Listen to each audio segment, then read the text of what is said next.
Star সিনেপ্লেক্সে একটা হচ্ছে interview দিয়েছিলাম। সেটা হচ্ছে যে ওইখানে বলা হয়েছিল যে যে আমরা সাংবাদিক সাংবাদিক কিন্তু আমরা হচ্ছে যেটা সত্য সেটাই নিউজ করি। ধরেন যে শাকিব খান দুটো বিয়ে করেছে, ওটা কিন্তু নিউজ। শাকিব খান ভাত খেয়েছে, ওটা কিন্তু নিউজ না। আর আমরা কিন্তু আমি এটাও বলেছি যে আমরা কিন্তু শাকিব খানের খাই না। ওইটা বলার পরে আমাকে হচ্ছে ইনবক্সে সবুজ, যে ওর মেকআপ ম্যান শাকিব ভাইয়ের, আমাকে লিখছে যে যে নিজেই ইন্টারভিউ দিলি, নিজে আবার মানে পোস্ট করলাম। আমার কাছে না ওই কথাগুলো না আমি এমনভাবে বলছি, আমার কাছে ভালো লাগছে। এই জন্য আমি চেষ্টা করছি যে ওই কথাগুলো আসলে সবাই জানুক। এই জন্য আমি নিজে পোস্ট করছি। যে আমাকে দেওয়ার পরে সে আমাকে একটু তাচ্ছিল্য করলো যে আমি যে একটা সাংবাদিক, তার কাছে মনেই হলো না যে আমি আসলে সাংবাদিক। তো ওইখান থেকে আমার কাছে মনে হলো যে তাকে আসলে বোঝানো উচিত যে আমি আসলে কতখানি জানি। এই সবুজের সম্পর্কে আমি শুধু এতটুকু বলবো যে আজকে কয়েক বছর আগে একটা মেয়ে শাকিব খানের একটা সিনেমায় কাজ করতে আসছিল। এই সবুজ হচ্ছে যে পুরান ঢাকার একটা মানে এক ব্যবসায়ীর কাছে দিয়েছিল যে তাকে দিয়ে একটা ফটো সেশন করাবে, এরকম একটা আমরা জেনেছি। তো সেখান থেকে একটা মেয়েকে ওই ফটো সেশন করার জন্য পুরান ঢাকায় একটা মেয়েকে সে হচ্ছে পাঠানোর পরে ফটো সেশন করার পরে ওই যে ফ্যাশন হাউসের মালিক ওই মেয়েটাকে নিয়ে এসে ফার্ম গেটের একটা হোটেলে অথবা বাসায় ওই মেয়েটাকে রেপ করার পরে তো এই বিষয়টাকে ধামাচাপা দেওয়ার জন্য কিন্তু আসলে অনেকভাবে চেষ্টা করে এই সবুজ। তখন ওই মেয়েটা আসলে, একটা মেয়ে তো স্বপ্ন থাকে যে সিনেমায় এসে কাজ করবে। শাকিব খানের নাম শুনলে কিন্তু আসলে সবাই কিন্তু মানে আত্মা হয়ে থাকে। আমি কিন্তু নিজেও শাকিব ভাইয়ের একজন ভক্ত। তো ওই বিষয়টা যখন ওই মেয়েটা যখন হচ্ছে যে একটা মেয়ে সিনেমায় এসে যখন ধর্ষণ হচ্ছে, একটা লোভনীয় ব্যাপারে যে সবুজটাকে এক জায়গায় পাঠালো, তো এই বিষয়টা সে ধামাচাপা দেওয়ার চেষ্টা করার পরে এইটা ওই মেয়েটা হচ্ছে তার ভাইকে নিয়ে অনেকবার চেষ্টা করে এখানে আসার জন্য, কাউকে পায় না। ওই মেয়েটা হঠাৎ করে এসে প্রযোজক ইকবাল ভাই শুটিং করতেছিল বীর সিনেমায়।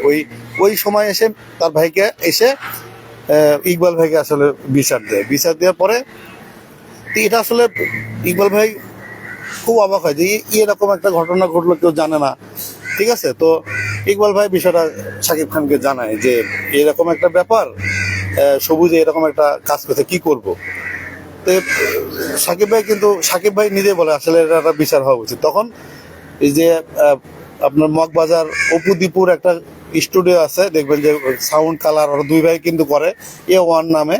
ওইখানে হচ্ছে যে ইকবাল ভাই হচ্ছে যে সবুজকে ডাকে বলে যে তুমি এখানে আসো, তোমার সাথে বিষয়ে কথা বলবো। বিষয়টা জানার পরে ইকবাল ভাই আসলে সবুজকে অনেক মারধর করার পরে সবুজ কিন্তু 2 দিন হাসপাতালেও ছিল। সবুজও জানে, সবুজের বউও জানে। তো এই হাসপাতালে থাকার পরে বিষয়টা হচ্ছে যে সে কিন্তু কন্টিনিউ অনেকদিন কিন্তু শাকিব খানের সাথে কিন্তু তার ডিসকানেক্ট ছিল। আমিও কিন্তু জিনিসটা কিন্তু জানি।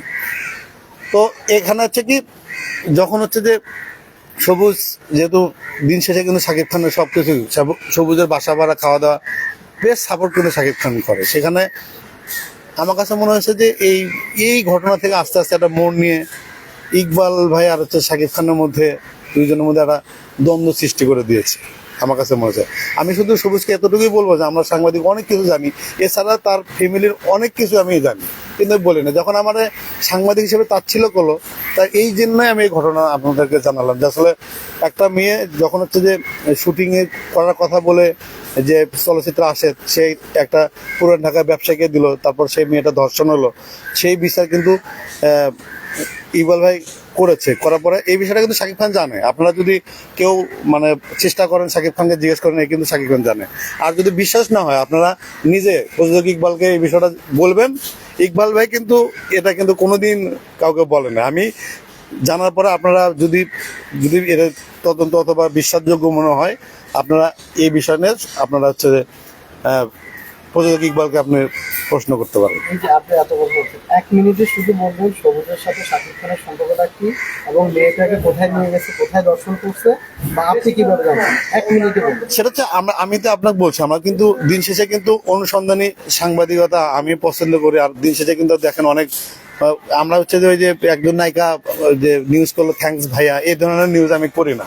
আমি একটু অনুসন্ধানী টাইপের করতে চেষ্টা করি।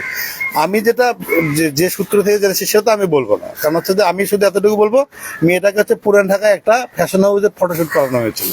সিনেমার কথা বলে তাকে হয়তো বলা হয়েছে যে তুমি ফটো সেশন করে তোমাকে সিনেমায় নিয়ে করা হবে, এরকম হতেই পারে, এরকম অনেকেই কিন্তু করে। তো ওইখানে মেয়েটাকে ফটো সেশন করার যে লোকটাকে দিয়েছে, ওই লোকটা হচ্ছে ফার্ম গেটে নিয়ে এসে মেয়েটাকে দর্শন করার পরে মেয়েটা কি করবে, তখন আসে প্রযোজক ইকবালকে হচ্ছে যে তারা মেয়েটা জানায় যে ভাই এই ব্যাপার। তখন প্রযোজক ইকবাল শাকিব খানকে বলে যে এটার একটা বিচার কি করা উচিত। তখন শাকিব খান প্রযোজক ইকবালের উপর দায়িত্ব দেয়, এটা বিচার আপনি করেন। তখন হচ্ছে যে এই মগবাজার ওই যে অপু দীপুর স্টুডিওতে সে নিয়ে এসে তাকে মানে খুবই মারধর করে প্রযোজক ইকবাল, এতদূর আমি জেনেছি আর কি। পদক্ষেপ নেয়নি। এখন বিষয়টা হচ্ছে যে তখন তো দেখা যাচ্ছে যে শাকিব খান প্রযোজক ইকবাল এদের মধ্যে কিন্তু একটা ভালো কিন্তু একটা ছিল, কিন্তু এই দুটাই হয়তো বা ধামাচাপা দেওয়ার চেষ্টা করছে। কিন্তু আমি বিষয়টা জানি বিধায় সে আমাকে যখন সাংবাদিক হিসেবে তাচ্ছিল্য করলো, তখন আমি বিষয়টা মনে হলো যে আমি আসলে কতটা অনুসন্ধানী সাংবাদিক, তাকে জাস্ট এতটুকু বোঝানোর জন্য আমি এটা হচ্ছে আপনাদের কাছে বললাম আর কি। কিন্তু আপনাকে বলেছে কে? আমার যে সূত্র আমি সেটা তো বলবো না, আমার কাছে তো অনেক সূত্র। দেখলেন যে আজ দেখেছেন যে চমকের হচ্ছে যে স্বামীর দুটো বিয়ে হয়েছিল, এটা আমাকে কে বলেছে এটা তো আমি বলবো না, বিয়ে তো হয়েছিল। আজকে চমকের স্বামী কিন্তু দেখবেন যে লাইভে এসে কান্নাকাটি অলরেডি শুরু করেছে, সত্য তো না? সেই মেয়েটার সাথে কি কথা বলা যাবে? মেয়েটার সাথে আসলে এটা আসলে আপনি যেটা বললাম যে আপনারা আগে এটা সত্যতা যাচাই করার জন্য আপনার প্রযোজক ইকবালকে বলেন, প্রযোজক ইকবালকে বলার পরে তারপর ওই মেয়েটাকে কিন্তু হয়তোবা সামনে নিয়ে আসার একটা করা যাবে। এই অবস্থা। মেয়েটা কোনো আইনি পদক্ষেপ নিয়েছে না, ওটা তো আসলে তখন হয়তো বা মিসল করে দিছে, কিন্তু বিষয়টা হচ্ছে যে আমার কাছে মনে হয় যে এখান থেকে আসলে এই শাকিব খান আর প্রযোজক ইকবালের মধ্যে দ্বন্দ্বটা আসলে শুরু হয়। কারণ হচ্ছে এখানে হয়তো বা ওরা প্রতিশোধ দিতেই পারে সবুজ, সেখানে হয়তো বা ওইখান থেকেই আপনার হচ্ছে যে দুজনের মধ্যে হচ্ছে প্রতিহিংসা সৃষ্টি করেছে, এরকম মনে হয় আমার কাছে। আনুমানিক কতদিন আগের ঘটনা এটা হচ্ছে যে 4 বছর। এতদিন পর প্রকাশ পেলো এরা? এটা তো আমি এতদিন বলিনি, কারণ যখন আমাকে সে তাচ্ছিল্য করছে সাংবাদিক হিসেবে, আমার কাছে মনে হয় যে তাকে একটা উচিত জবাব দেওয়া উচিত যে আমি একটা সাংবাদিক, আমি অনেক কিছু জানি। এই জন্য আমার কাছে মনে হচ্ছে এটা জানানো উচিত। চমকের বিষয়টি যে বলতেছিলেন নিবিড় ভাই, এই বিষয়ে আমরা চমকের বিষয়ে যেটা হলো যে চমকের স্বামী হচ্ছে আগে দুটো বিয়ে করেছিল, ওর যে দ্বিতীয় স্ত্রী ওনার সাথে আমার একটা ভালো সখ্যতা আছে। উনি আমাকে বলে যে এই ব্যাপার ভাইয়া, আমার একটা মেয়ে আছে, আর তার আগের যে বাচ্চা এটা, আবার তার ফ্যামিলিতে নানা একটা বিধিক ইচ্ছা একটা অবস্থা, ওইখান থেকেও কিন্তু মানে এটার হয়। তখন আমার কাছে মনে হলো যে সাংবাদিকদের আসলে জানানো উচিত যে তার আগের দুটো বউ আছে। আসলে ওই লোকটা মনে হয় আমার কাছে মনে হয় যে একটা প্রতারক, না হলে একটা প্রতারণা করে একজনের দুইজনের বউ থাকতে পারে। আপনি বলেন যাকে বিয়ে করবেন তাকে বললে সমস্যা কোথায়? এই যে প্রতারিত করে বিয়ে করে দেখা যাচ্ছে এখন তার জীবনটা নষ্ট করে দিল এরকম।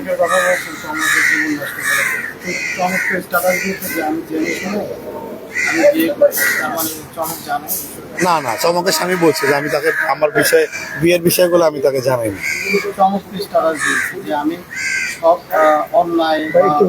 সেটা কবে দিয়েছে? আজকে দিয়েছে? না না না না, আমাদের নিউজ হচ্ছে গতকালকে, আমরা নিউজ আগে দিলে তো হবে না। আমি সব জেনে তারপরে বিয়ে করি, সেটা তাদের ব্যাপার। আমার কথা হচ্ছে যে আমরা তো বললাম কি আমি হচ্ছে অনুসন্ধানী সাংবাদিক। আমার কাছে মনে হয় যে একটা বউ বাচ্চা আছে, তারপরে সে ডিভোর্স হয়ে গেছে, আর একটা নায়িকার সাথে সে 3.5 বছর সম্পর্ক করেছিল। সেই নায়িকার তো এখন আমরা ছবি প্রকাশ করিনি। সে নায়িকার সাথে তো সে নায়িকার সাথে আমার কাছে অনেক ছবি আছে। হ্যাঁ, সে অনেকগুলো ছবি আছে। ওই মেয়েটাও আর অনেক টাকা খরচ করতে, এই ছেলেটা হচ্ছে সবাইকে আসলে মানে ট্রাই করে চমকের ভাগ্যে পড়ে গেছে, এই আর কি। আরেকটা বিষয়, সে কি নায়িকা মডেলদেরকে টার্গেট করে? আমার কাছে তো মনে হয়, কারণ যে সে নায়িকা, চমক নায়িকা, সিনেমায় পারেনি, এবার আসছে নাটকে, সব মিলে আজকে মানে বেচারাই ধরা খাইছে মনে হচ্ছে। আরেকটা বিষয় ছিল, নায়িকা মডেলদের মধ্যে কি এবং ইন্টারেস্টিং বিষয় আছে যে বারবার সে তাদের কাছে আসলে বিষয়টা হচ্ছে কি আপনারা তো আসলে সংগ্রহ করেন, দিন শেষে তো সাংবাদিক। আসলে নায়িকাদের আলাদা একটা গন্ধ আছে, সেই গন্ধ নাকে নিলে বুঝবেন না, এই আর কি। আচ্ছা, এখন চমকে ছেড়ে দেয়, তাহলে দায়িত্বটা কে নেবে? আসলে চমক যদি ছেড়ে দেয়, আসলে এটার দায়িত্ব রঞ্জু ভাইয়ের নেওয়া উচিত। আসলে কি সত্যি হ্যাঁ, রঞ্জু ভাই কি নেবে এটা বলছে? না নিলে জোর করে নেওয়া, কারণটা কি? রঞ্জু ভাইয়ের কেউ নাই। Thank you.